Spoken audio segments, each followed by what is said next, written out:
Sam, Hey, man. we finally meet. Yeah, it feels like a long time coming, actually. Yeah, your name keeps popping up, and it's like, oh, Sam, I should really reach out and talk to him at some point. I should really reach out and talk to him at some point.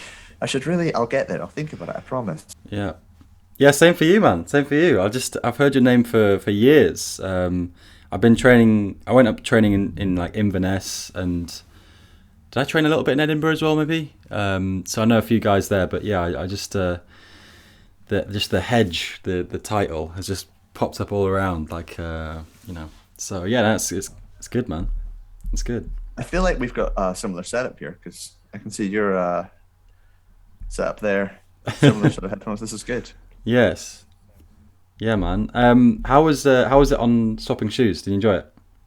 Yeah, I mean, obviously, Lucy and I are working together. Yeah. We've been Yeah. chatting a whole bunch, Yeah. and we've been talking about actually recording that episode for ages.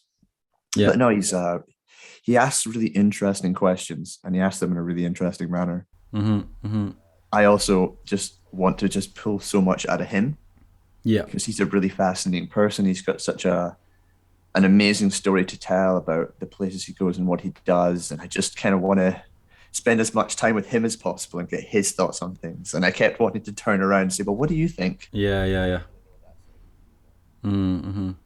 No, it was great. It's been nice to see that he's restarted the podcast. I thought it kind of maybe died a death, but it's nice to see he's come back, and he has a nice way about him, and he has Yeah, a nice manner with the questioning and the podcast. So yeah, it was a good listen. As soon as it was out, I was like, oh yeah, okay, this is perfect preparation. So yeah, yeah. man. We got to be careful though because we can't require people to go and listen to that podcast to listen to this podcast. Uh, Because next week I'm going to go on height drop, and if we do this, oh my days. Really? Okay, so you're getting the message out oh everywhere. yeah, Yeah. yeah, no, I'm on height drop, and then I'm probably going to go and speak to Callum as well and get on Storer. Wow. Okay, so you're doing the rounds basically. Yeah, Giles is my last holdout. He's not responding to my emails, so I need to poke him more. Yeah. Get myself. I have to for the Motus podcast. You actually have to go down and record locally with them. They don't. Yeah. Yeah. Yeah. Yeah. Well, I'm gonna caveat the episode by sort of saying at the beginning that a lot of the topics we're going on to are a kind of a follow on from Louise's conversation in a way, because Yeah, just because yeah, I feel like quite a few people probably listen to that, and um, I mean, yeah, I personally don't mind if you want to talk about swapping shoes because it's now the Parkour Earth podcast. So, you know, yeah, yeah. Did you get the all the questions? Okay. I got the questions. I got the prep pack. I have Yeah. answers to everything. Although some of them, my answer is, I don't know. What do you mean? What are you thinking about? Talk to me more. So I am now recording locally. Excellent. And let me just check if I am. Well, you're the most prepared guest, I'd say. My hobby is playing tabletop role playing games online. Oh yeah, yeah. So having a good audio setup is just a thing. It's like Yeah, a yeah, thing that I want. yeah, yeah, yeah. What games do you play? So I play a game called Call of Cthulhu. It's an Okay, I think investigative role of playing game. rings a bell. Yeah, rings a bell. I never quite understand what Cthulhu means. I've heard that word a lot, but I don't know what it means. Um, there was this writer from 100 years ago called Lovecraft, Oh yes, H.P. H.P Lovecraft, right? Lovecraft, and Yeah, he yeah. wrote a whole bunch of stories which was about mind-bending monsters. And Lovecraft's an incredibly interesting figure because he was both incredibly smart, brilliant, a really prolific author who had no success in his own lifetime and was abhorrently racist. Oh yeah. The discourse around him is absolutely fascinating. Jesus. Yeah. And his work is therefore absolutely fascinating. But the actual community as it stands is really inclusive and really interesting and a really nice place to hang out. Mm-hmm. Have you This is played? hilarious because actually, when I was on Height Drop last, I Yeah. spent the first 15 minutes of that podcast Oh wow. about Dungeons and Dragons with Okay. Brandon. So Okay. this is now what I do, apparently. Okay. Yeah. I mean, yeah. We've not. We could. I could ask you about. Is it Silent Seas? There's like a game on Steam. It's like Lovecraftian. It's called Silent Seas, I think it's called. Anyway, never mind. We ain't got time. We ain't got time. So, welcome to the podcast, man. It's really nice to Thank you. have you. This is off the back, really, of Swapping Shoes. Shout out to Louise for doing a great interview with John here. I really enjoyed it, and I feel like in this conversation, I want to develop a few things that they talked about. So if you haven't listened to that one, go and check it out. Might be a good kind of starter pack for this one. But firstly, I have an important thing to ask you, John. I've always pondered this. We're really good with walls and we're really good with rails. But how do we get over hedges? Oh dear. Is there an efficient way of getting over a hedge? Because they're quite big and quite wide. So I have two answers for you. First of all, Yeah. wonderfully practical parkour people. There's a parkour practitioner who used to work for Access Parkour. He's now an actor based in London. His name's Luke Aquilina. Shout out Luke. He has an amazing ability where he just sort of leaps over things and he hurdles them. He's Yeah. got this great technique where he hurdles things. Yeah. And he's just really, really good at it. It's a thing that he's fantastic at. If you ever want to go watch Luke hurdle over things, it's very impressive. Sounds good. That's how you get over hedges. Right. But also, my hobby is partner acrobatics, and so people Okay. climbing over me. I can actually give you a boost Mm. and send you flying if you really want. That would be a good one. Yeah, like also in the store episodes, they've been doing the Yeah, group catapults. I was really enjoying that stuff. That's something that tickles my fancy, if you will.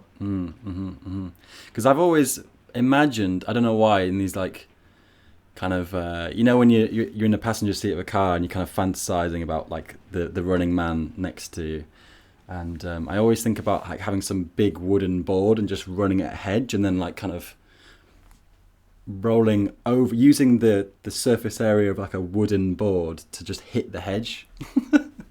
For a while, there was about a decade ago, there was a group of guys who were running around rooftops, and they had ladders with like hooks on the end, Oh, awesome. Yeah. and it was the equivalent of like parkour with gear, and they would like, run and they would jump functionally to do like a cat. Yeah. But instead of doing the cat leap, the ladder would hit the side and they'd slam inside the building. They'd climb up, they'd pull the ladder up behind them. Yes. That is another option, I guess. You could throw a ladder on the hedge, run up it, flip the ladder, run down, catch it on the other side. Now we're talking about just circus tricks, really. Yeah. It's I guess it's to be discussed and to be pondered by the listeners. What is the best way of getting over a hedge? Anyway, we'll move on. So yeah, I enjoyed your chat with Louise, and I guess one of the main reasons you're here, and one of the things we need to kind of plug, so to speak, is the initiative from Parkour Earth. Yeah. So I know that the idea is that you put in £1 or a bit more per month, and Parkour Earth is going to try and really invest in the community using that money. What I wanted to ask you is, say I'm the average Joe and I want to put in £1 a month. What do the benefits kind of look like for me? Yeah. What can I expect? So the first thing to say is that the Sports Initiative isn't designed to be a thing where you give and receive things from it. It's designed to be a thing where you donate to Parkour Earth and we use that money. So I wouldn't, first of all, expect a lot, because whenever we are giving rewards to the people giving us money, that's taking away money that we could be investing in the community in general. So we're limiting the amount we do that. That being said, I do want to give some gifts, but I want to do it in ways that are beneficial.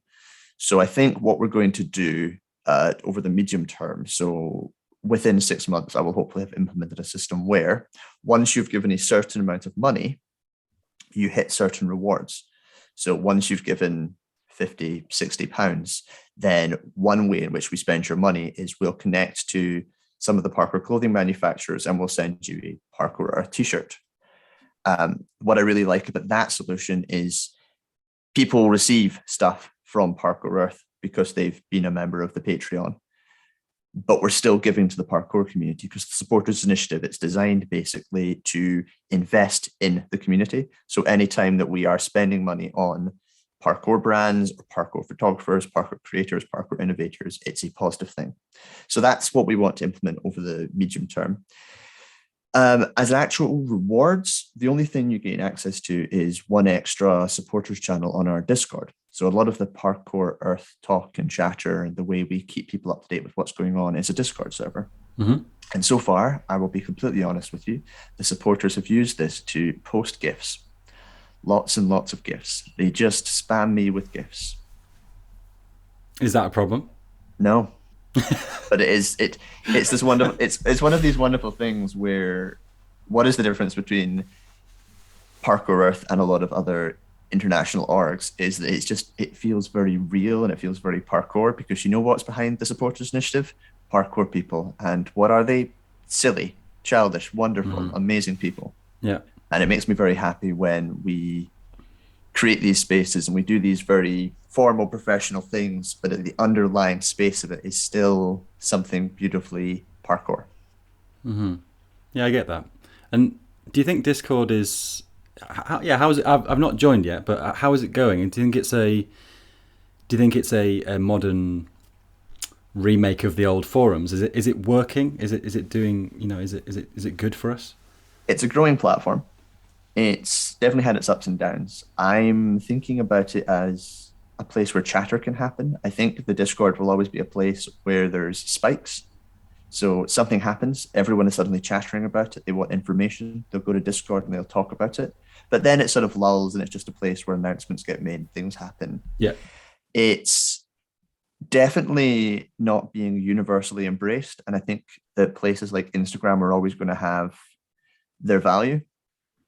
But there does need to be a place where we can communicate with people and talk with them, and Discord works for that much better, I think, than something like a Facebook group, which is just everyone's leaving Facebook, and it's not the same platform that it was, and it's a place where your gran is now. Yeah. For the next generation, especially, we're finding most of them are on Discord and Instagram, and so those are the places we're focusing on communicating on because functionally, Parkour Earth should represent the community. To do that, it needs to behave and act like a member of the community. To do that, it needs to use communication channels that are appropriate for the community. What does that mean? It means Instagram, it means Discord, it means a vague presence on Facebook. So that's what we're doing. Yeah. Can we expect a Parkour TikTok? Maybe. I'll need to find someone young enough to understand TikTok for sure.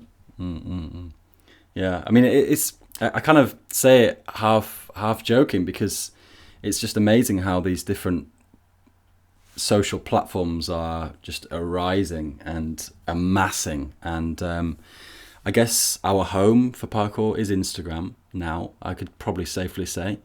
But that's been going for a while now, and I wonder how long that will be. And it'll be interesting to see what other things, where else we go.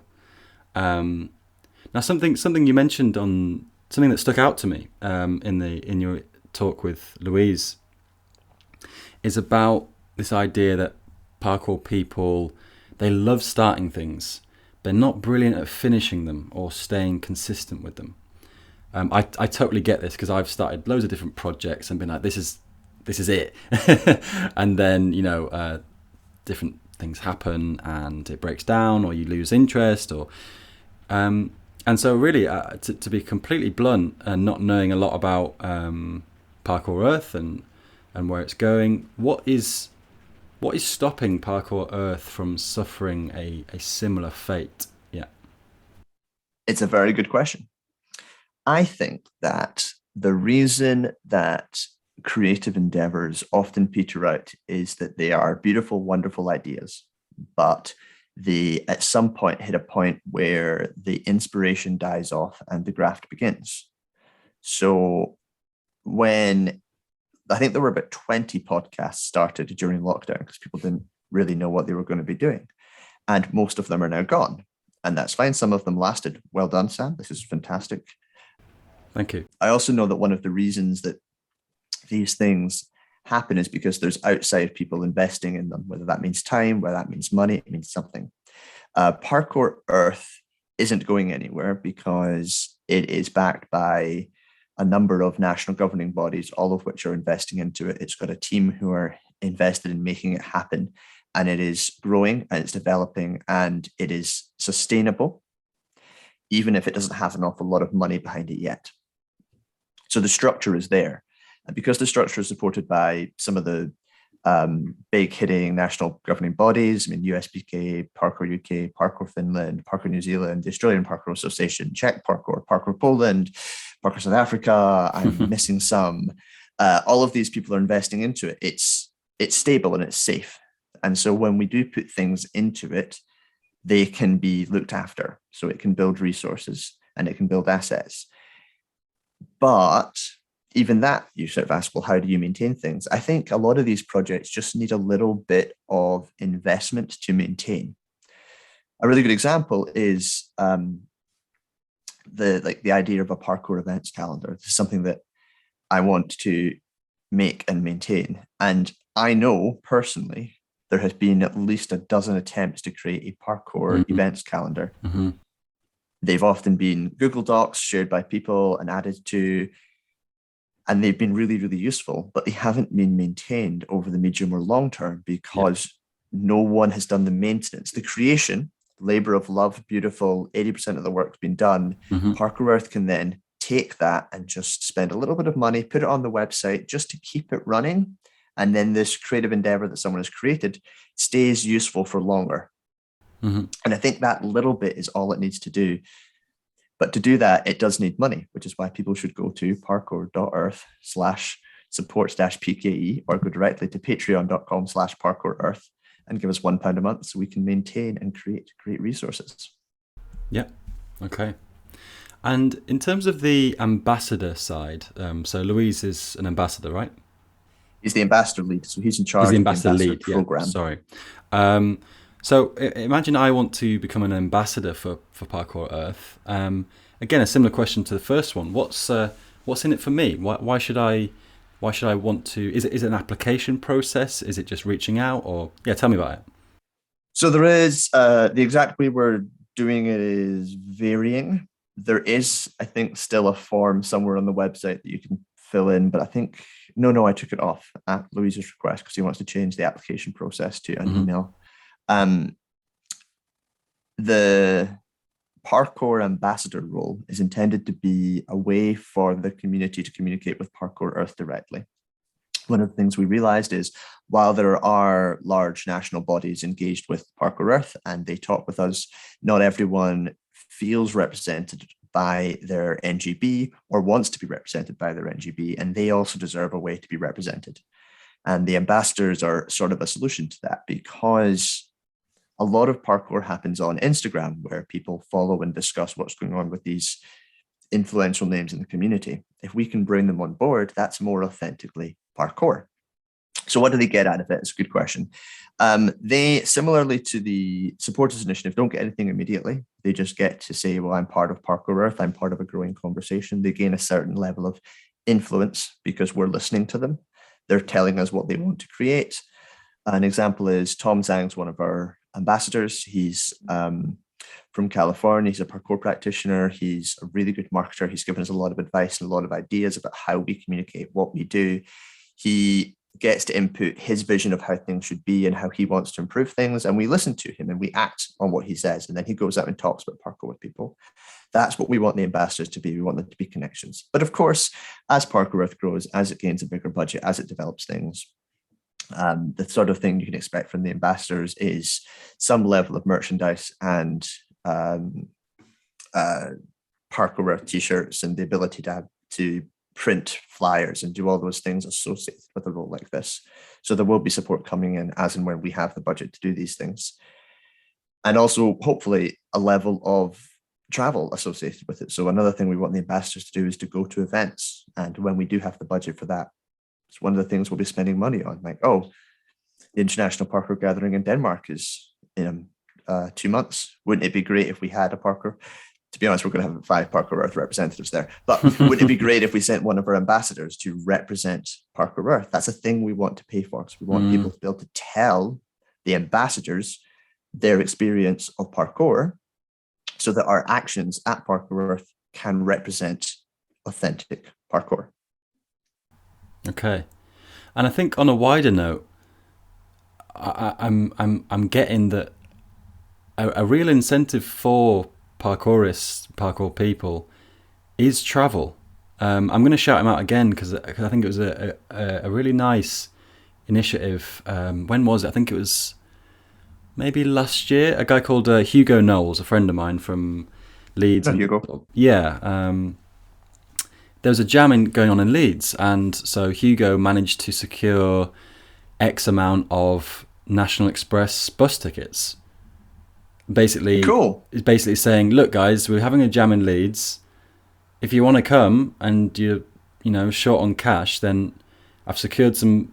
I can't remember if they were free or just heavily discounted. Here's some National Express bus tickets."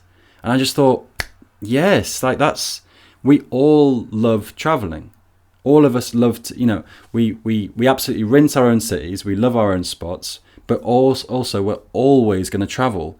And I feel like a massive barrier for people connecting or meeting is the expense of travel, just generally. And so I feel like, yeah, anything that can get me somewhere else is always going to be valuable and interesting as a parkour practitioner. So yeah, absolutely. I mean, being an ambassador and being able to travel somewhere, I mean, it sounds awesome. Yeah. It's like James Bond type shit, That's cool. I'm going to caveat that a little bit. I think Yeah. most parkour practitioners like traveling, but the infamous Scott Jackson is a good example of someone who doesn't like traveling that much. Okay. And there are people out there who don't want to do that, but the joy is there are obviously loads that do. And what Parkour Earth wants to contribute towards that, how I think of that is I'd love to be able to have people who do this slightly more nomadic style of traveling talk a little bit about their experiences. So Ryan Ford just sold everything he owned and started traveling around in a van. I'd love to know more about that. I'd love to provide more experiences about what that looks like and feels like. This idea for the parkour passport, where you can just hit up a local community and go stay on someone's couch, is a huge part of the experience of parkour. Wouldn't it be great if Parkour Earth had a whole bunch of resources about do's and don'ts of it, what's appropriate, what you should do, what you shouldn't do, based on that combined experiences of 15 years worth of parkour people traveling all over the world talking to each other. Yeah. What is the etiquette? So, for instance, as a general rule, when people stay on my couch, so I mean, which happens quite regularly, who are parkour people, they often try and buy dinner for their host. I think that's a beautiful thing. If you're going to come and stay in my home, if you bring and make food in my home, I love that. Similarly, is that I think you should do, shouldn't do? What are the rules? Here are some suggestions thrown up on Parkour Earth that makes everyone feel good about the experience. Yeah, I love that. Love that. I think there's definitely inroads to be made there. I guess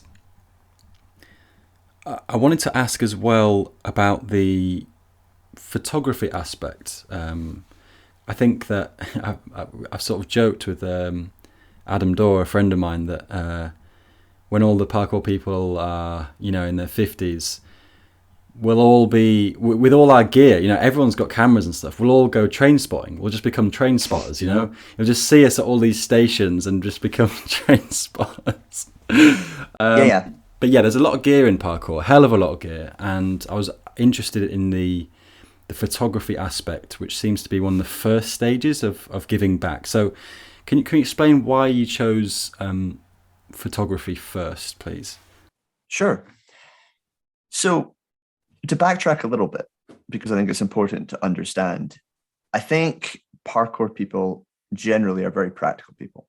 I think they are people who solve problems in a very physical manner. So if you do parkour, you look at physical objects and then you do movements on those objects. And so one of the big critiques you get about a lot of these larger organizations that appear like Parkour Earth is, and it's great because I've been asked this question as a Parkour Earth representative so many times already, what are you actually doing?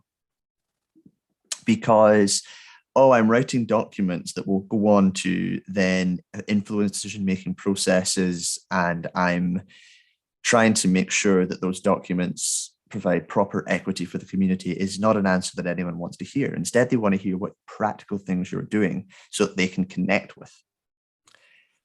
And within that, the supporters initiative is really me saying, hey, let me solve some problems.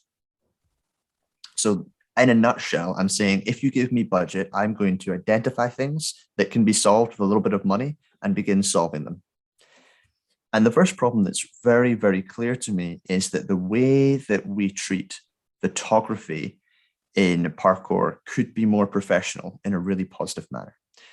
So what Parkour Earth wants to do is it wants to find photographers that are creating really good art, pay those photographers a certain amount of money so that we know we have permission to use their photographs, so that Parkour Earth and its national governing body membership have a pool of photographs that they understand exactly how they're allowed to use. Yeah. And the photographers that have their photographs used are paid fairly for those photographs. Yeah. And this is a response to a direct thing that happens an awful lot. So I want to put photographs of parkour people on our website. Well, do I have permission for these photographs? The way I've literally done about half of the photographs on Parkour Earth's website is that Access Parkour owns those photographs because we paid a photographer and we said to Parkour Earth, okay, you can use them. That's the way it happened. And the reason that we got away with that is because the photographer, Donald DL, was like, I think Parkour Earth is a great thing. Totally, you can do that. It's not a problem. But to be honest with you, Donald should be paid for that. And so that's what we want to do. We want to pay people for their photographs. We want to increase the professionalism of photography, because it's a real problem that you see when the national bodies and the international bodies try and use photographs for their work, because they need to represent parkour visually. And there's all these amazing people who go out of their way to create these beautiful photographs. Well, we should pay them. So photographers are first because it's a practical thing. It's very parkour to know, okay, what is a problem in the community right now? Let's solve it. Okay. And something else that stood out for me in your talk with Louise was you're talking about Red Bull, you're talking about Art of Motion, and you were discussing the way in which a lot of the lines that you see in these types of competitions, in style runs, are kind of tricking influenced, it seems. The classic, finishing something with a round off full or something, my just as a disclaimer, my knowledge of tricking is pretty limited, so anyone out there who's already wincing, I apologize. But I wanted to actually further this a little bit, because the only jam, or the only kind of gathering that I've ever been to that has involved trickers, I think, could be wrong, the main one is the Oslo Movement gathering. So they have a gathering every year, I believe, and I don't know if it's every year that the parkour and tricking are shoulder to shoulder, but both times that I've been there, they have been, because they have some incredible tricking talent up in Scandinavia. And it's just really interesting to me that, should we actually be, if we are involving these types of movements, should we be connecting with this community more? Should we be reaching out to the tricking community more? Because right now it doesn't seem, again, I could be wrong, it doesn't seem like there's a very big connection there. But if people are interested, should we essentially not try and fight this? Should we try and talk to them, see what they're saying, and learn from each other? So let's explore this from a few different perspectives. Yeah.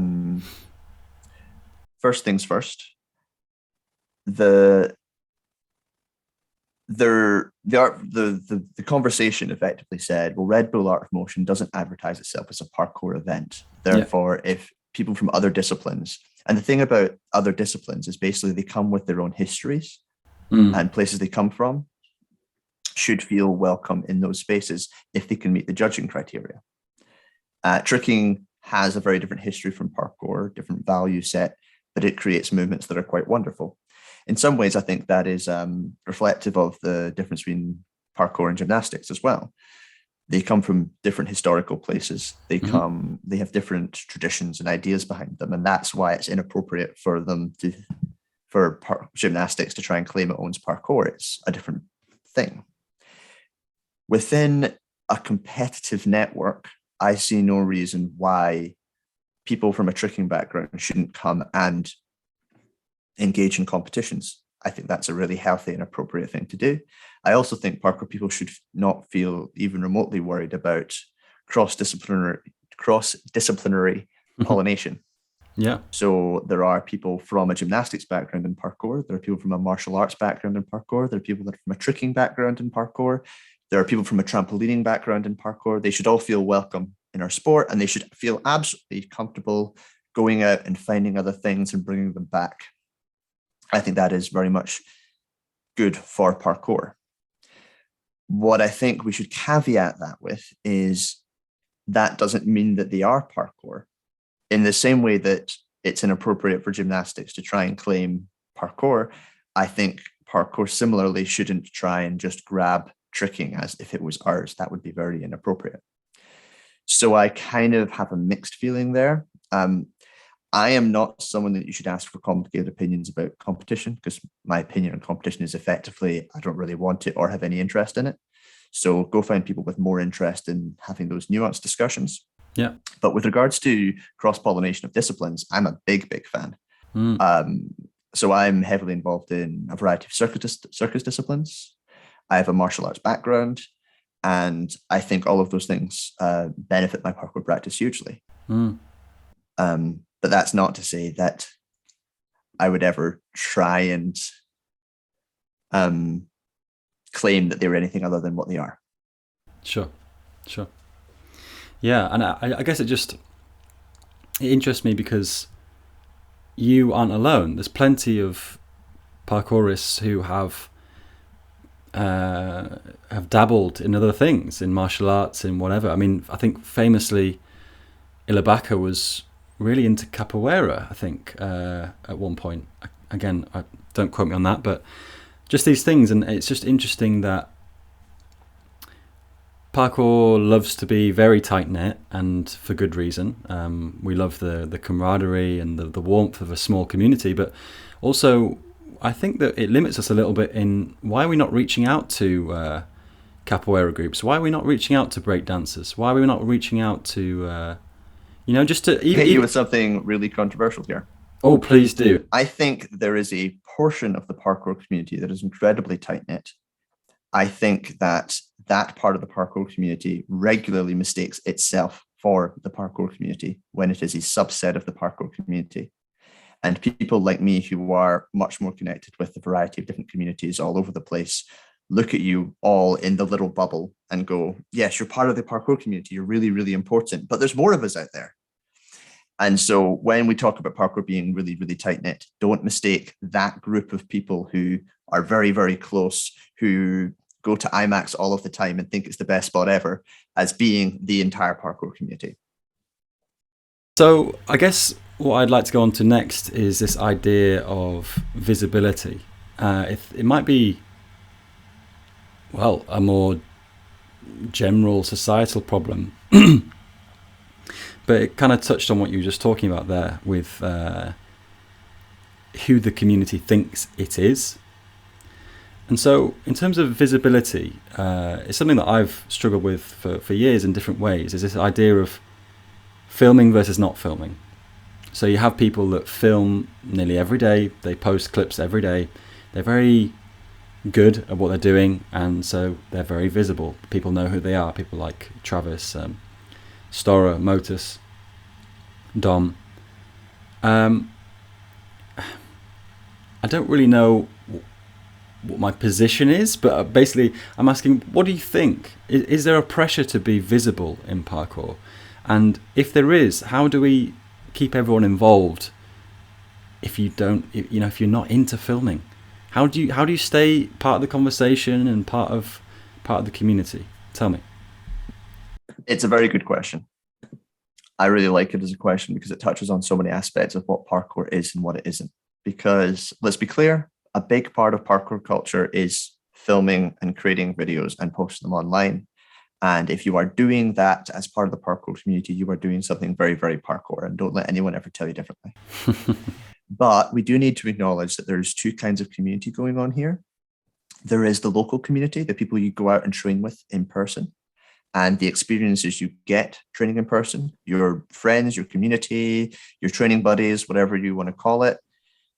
And there's a global community of people who share videos online and often find themselves attracted to similar content, who follow each other on Instagram and inspire one another.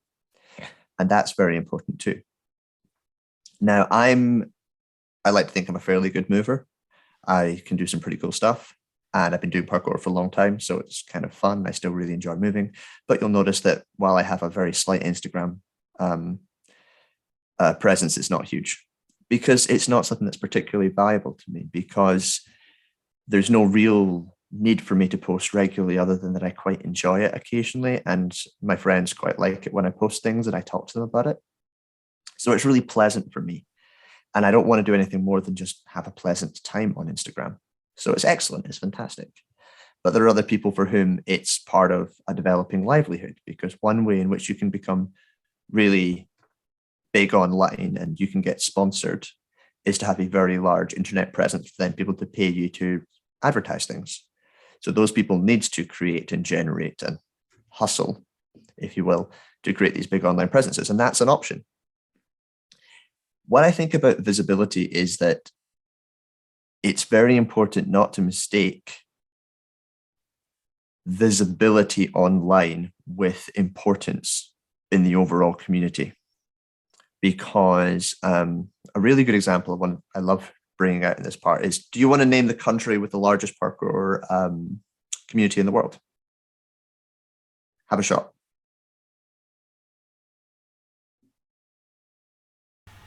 I mean, the obvious answer would be the UK, but I can tell that because you've asked this, it's completely wrong. It'd be some place like Brazil or something.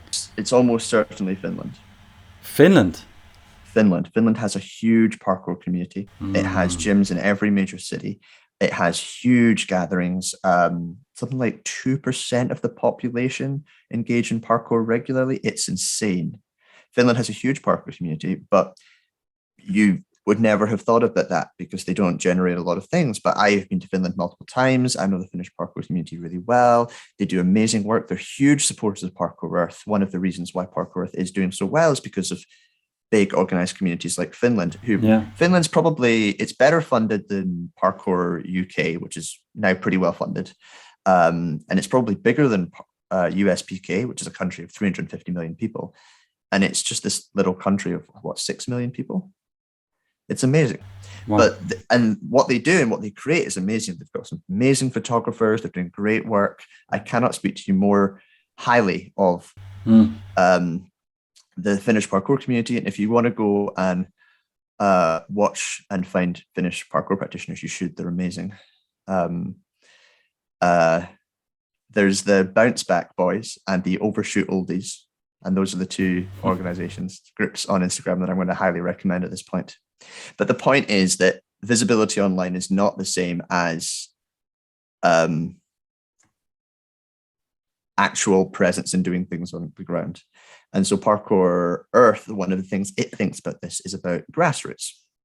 So it's really thinking about, how can I connect to both of those communities well? How can I represent the very large, very important, Instagram dominated, Red Bull loving, competitively minded element of the community? And how can I represent this quiet, hard training, probably slightly more ADD influenced part of the community that tends to have a lot more coaches and a lot more students who do it part-time and who don't have these big loud programs? How can I represent all of those people well? And part of that is a commitment to diversity, showing as many different people as possible and trying to tell as many different stories as possible.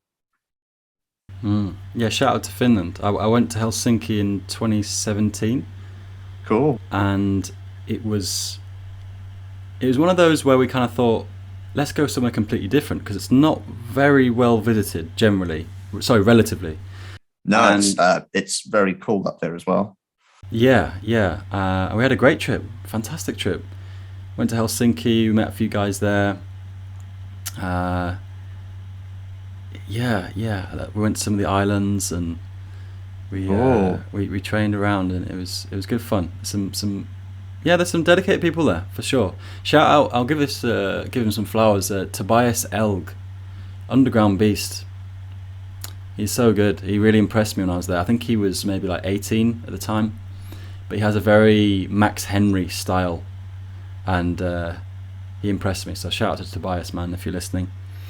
Now we don't have long left. I feel like we have to touch on it just because it's one of the main things that I've seen you in. So can you tell us a little about your experience with Tom Scott? Because I find Tom kind of hilarious and interesting, and he's really big. Like he's really big on YouTube, and he does 5 million odd subscribers. Yeah, it's nuts. And so I saw, the thumbnail, Tom Scott tries parkour, and saw you mentioned, and I was like, oh, okay. And genuinely, I mean this, it was a really good parkour documentary. Like, it was actually really well filmed and really interesting to see all the small breakdowns that you did with him as a complete beginner and someone in his, I'm not going to guess his age, I'm not quite sure, over 30, we'll be safe. And I really enjoyed it. It's worth a watch, guys, if you're listening. But yeah, just tell me a little bit about that experience, because I guess as well, that must have boosted your, I guess if we're talking about visibility, that's 5 million subscribers. That's a lot of people. Yeah. Well, I mean, it's sort of a funny one, because on the one hand, Access Parkour is a fairly large parkour coaching organization. It's probably the largest in the UK at this point. It does an awful lot of work all over the place. But yeah, again, we're not people who shout and rant and rave about our presence online, so maybe not everyone's heard of us. But I can take very little credit for this. And Nina Ballantyne is the general manager of Access Parkour. She actually runs the day-to-day work. I mostly float about pretending I'm important these days. And she said to me, one of the things I want to do is I want to start talking to some of these big YouTube stars and see if they'll come and work with us, because I think it'll really boost our presence. And I went, great, okay. And so she sent off a whole bunch of emails, and Tom Scott got back to us excited because he had this new side thing called Tom Scott Plus, where he wanted to go and try difficult things. And so, yeah, we went, let's try this. It's experimental. It's different. But it turned out, I am so proud of that video. Yeah. Yeah. If you want to try and sell accessible introductory parkour coaching to somewhere, and all they can talk about are roof gaps, go and show them that video, because they'll get a much better understanding of what people are trying to do with someone who is willing to break it down and talk about it and chat about it. And you can see the importance of coaching and what it looks like. So if you want to talk about what introductory parkour classes actually look like, Tom's going to give you a much better example of that than anything you find on Instagram on a day-to-day basis. Yeah. Yeah. I really enjoyed seeing in real time him working through the obvious fears, and the way that you were very calm with him, you were very considerate, you were patient, and it's great because I actually sent it to my a private client of mine who's 40. He might be listening to this, and I've been teaching him for about 4 years now, and we have a really close relationship. We've been just training on the streets of York for years now, and I sent it to him because it's one of the better videos I've seen of an actual like you said, an actual in-depth introduction to parkour for adult beginners. So I just wanted to say well done. It was really good. I can't take much credit. I just turned up and did what I do. Nina is the one who put it all together at the back, and then on top of that, Tom and his team were amazing. Okay. He is, just to answer the obvious question, he's pretty much exactly how he appears to be online in person. Yeah. I feel like I think that could be said for a lot of personalities, in inverted commas. These people who have charisma, and they are just the same wherever. They have no front, they're not trying to prove anything. And I think that's why people kind of are drawn to them, I feel. So yeah, shout out to Tom.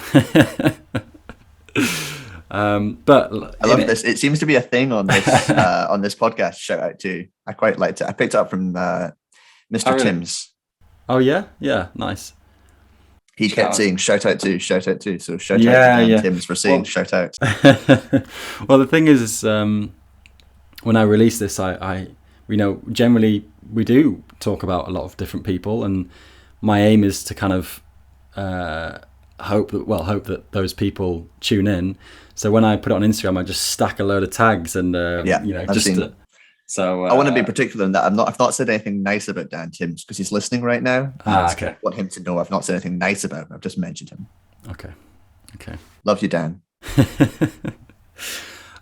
Cool. Well, in a similar way that you told Tom to stop, I think we should stop. You have to go soon, I believe. Yeah, And I guess I'll just leave. I think there's so much to say, and it's been a real pleasure finally meeting you. And I feel like we've got this. There seems like a bit of a frenetic energy of things to talk about. So it'd be great to talk to you again, man. But before we leave, are there things that you want to put out there? But yeah, before we go, it's up to you. yeah. So the thing I really want to have everyone listening to this do is go and check out Parkour Earth as an organization. It's trying to become the home of parkour, and it's trying to do that through being the international governing body for parkour. And the way to get involved, if you have only yourself and no other resources, is to go to parkour.earth and then follow us on all the socials, potentially join Discord if you're interested. If you have just even a little bit of money to spare, I'm asking people to go to patreon.com/parkourearth and just start hucking us £1 a month. We're going to spend that on the parkour community. If you have more money and you feel like you can support us more, that's fantastic. We're going to put all of that money towards parkour innovators, creators. We're going to do blogs. We're going to do photographs. We're going to sponsor events. We're going to just try and create more parkour careers and create more money in parkour. And once we've done that, we're hopefully going to do more and create more and influence more and get more people involved. And we want to do that by actually representing parkour. And the only way to actually represent parkour is for people who do parkour to get involved. So please do come and talk to us. One of our guiding principles is nothing about you without you. We're not going to make decisions on others' behalfs. Parkour has this big, long history of people coming in and trying to tell us how to behave. Whether or not it was urban free flow, whether or not it was take flight, whether or not it was whiff puff, these organizations coming in and trying to tell us what parkour must be. We're not going to be like that. We want to do right by people, and everyone involved is a parkour person. So it's going to feel like home, which is the nice part about it. So please come get involved, talk to us, engage with us in whichever platform makes you feel comfortable, because that's how we want to engage with you. There we have it. Sounds tasty. So from me, thank you very much, and I hope you enjoy your subsequent podcasts on. Are we confirmed for Height Drop? Yeah, I'm having great fun, haven't I? This is my second time on Height Drop. Cool. I'm very excited to go back and talk about all things parkour with Brandon. Shout out to Brandon Douglas. We still haven't connected yet, but I really hope we do someday. I had one last thing I was going to say. Okay. Oh yeah, just the usual. So yeah, if you enjoyed this, have a look at the description, guys. If you're on Spotify, it'll be above you. If you're on YouTube, it'll be below you.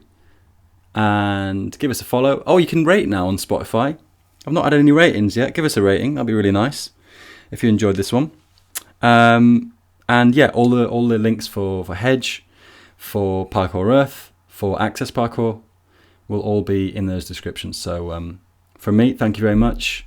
And I'll see you on the next one, guys. Cool. Cheers.